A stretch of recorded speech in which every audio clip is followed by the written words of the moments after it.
અનુષ્ઠાન એટલે શું? કોઈ પણ ધાર્મિક કાર્ય એક જ સ્થળે બેસીને સંકલ્પ મુજબ જાપ, અભિષેક અને પૂજન કરવાનો સંકલ્પ લઈને નિયમિત રીતે કરવામાં આવતા ધાર્મિક કાર્યને અનુષ્ઠાન કહે છે. આ અનુષ્ઠાન 21, 11, 51 કે એનાથી વધારે દિવસોના પણ કરી શકાય છે. અનુષ્ઠાનથી કરવામાં આવતા મંત્ર જાપ કે કોઈ પણ દેવી દેવતાની સ્તુતિ, કથા, પાઠ કે ચાલીસા એ વિશેષ ફળ આપનાર હોય છે.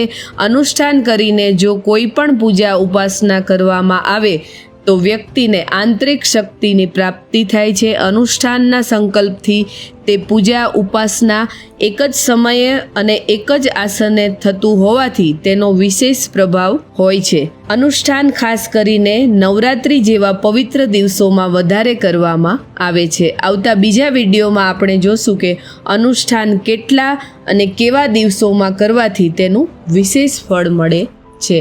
જય માતાજી.